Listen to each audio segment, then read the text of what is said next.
Yes, children, in today's class, let us start with question number 8 of exercise 6.4, square and square roots. The question 8 is, the gardener has 1000 plants. He wants to plant these in such a way that number of rows and number of columns remains the same. Find the minimum number of plants he needs more for this. अब देखो, gardener के पास 1000 plants हैं.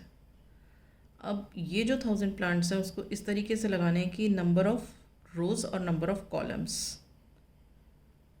दोनों same हो. ठीक है. अब ये बोल रहा है कि find the minimum number of plants he needs more for this. इसका मतलब ये है कि 1000 प्लांट्स से नंबर ऑफ रोज और नंबर ऑफ कॉलम्स बराबर नहीं हो रहे हैं. ठीक है.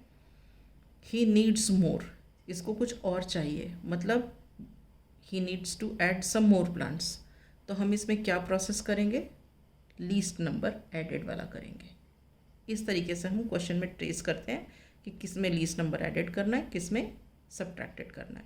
जहाँ पे होगा नीड्स मोर और चाहिए, मतलब लीस्ट नंबर एडेड करेंगे.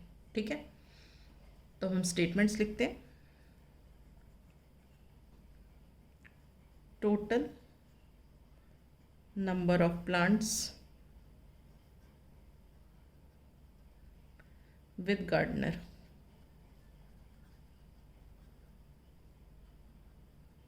One thousand. Now it is to be planted in such a way that number of rows is equal to the number of columns. ठीक है. सो हमें क्या करना है? To find number of plants required.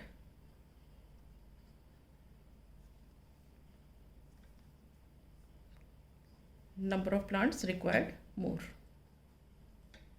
for this. ठीक है. अब we take 1000, find the square root. पहले ग्रुपिंग करेंगे. Now we start 3 3s are 9. Subtract किया, 1 आया, 2 ज़ीरोज़ दोनों, मतलब इस ग्रुप के दोनों ज़ीरोज़ नीचे आ गए, +3 6. ठीक है. 61 1 ज़ा 61, रिमाइंडर आ गया 39. ठीक है. मगर ये देखो, ये जो 31 स्क्वायर है, अगर हम 31 का स्क्वायर निकालेंगे तो ये 1000 से कम होगा. ठीक है. लेकिन अगर हम 32 का स्क्वायर निकालते हैं तो वो 1000 से ज़्यादा होगा.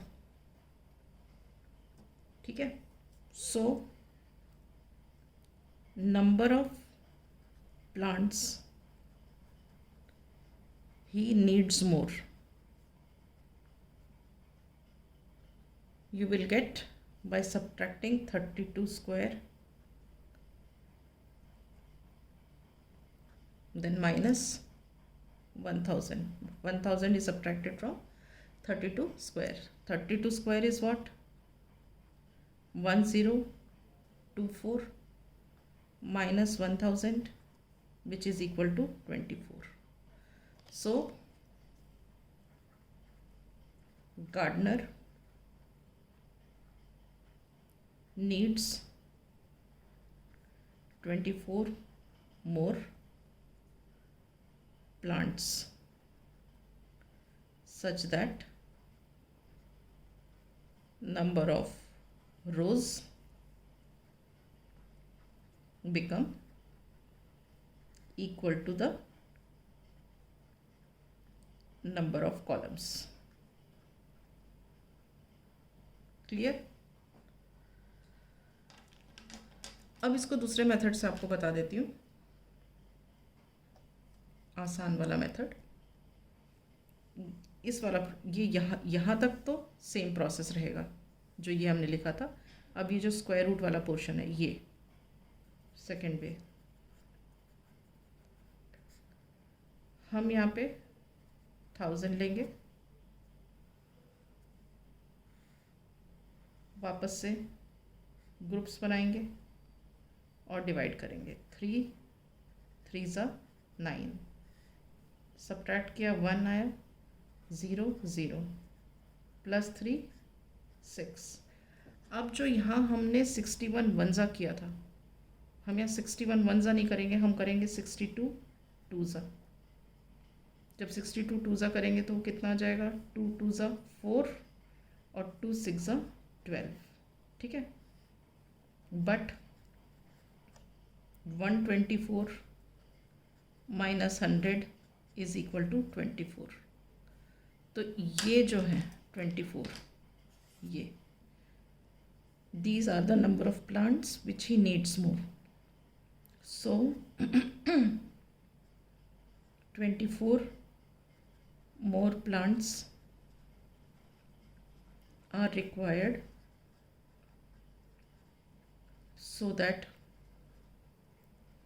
number of rows become equal to the number of columns. Clear? दूसरा मेथड ये है, जो भी आपको कन्वीनियंट हो, आपके टीचर ने जैसे गाइड किया हो आप वैसे कर सकते हो। Is it clear? Right, now we come to the next question, question number 9।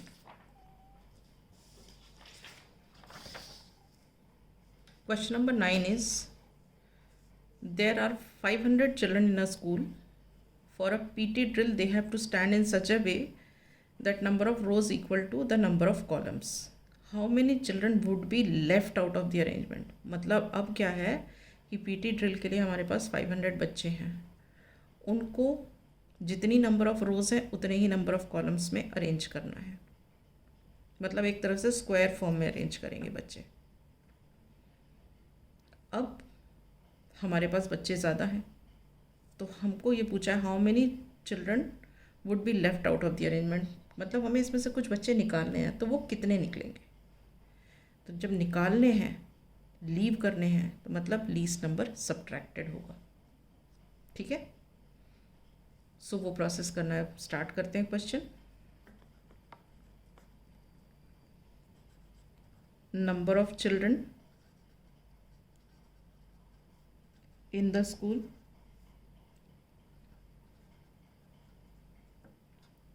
(500). Then in a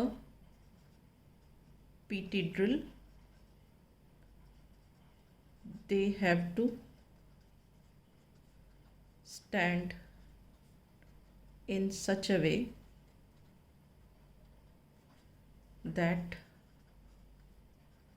number of rows is equal to the number of columns, ठीक है।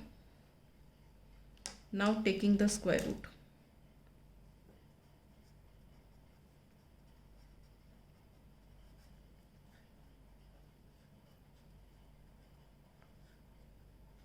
of 500, we have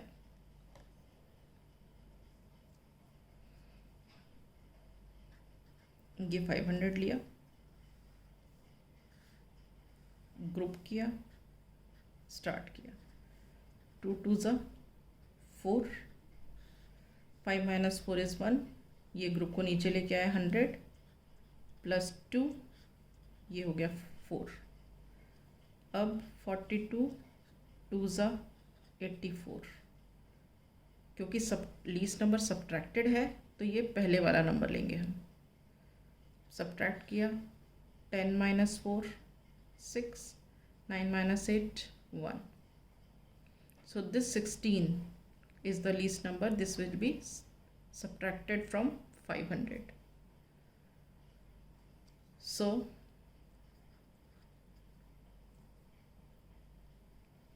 (16) is the least number that must be subtracted from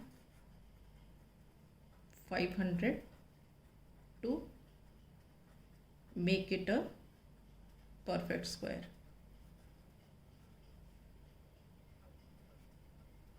Or 16 children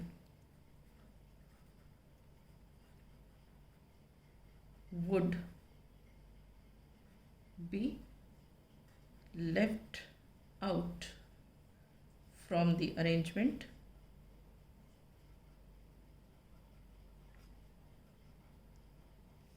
so that the number of rows and number of columns become equal.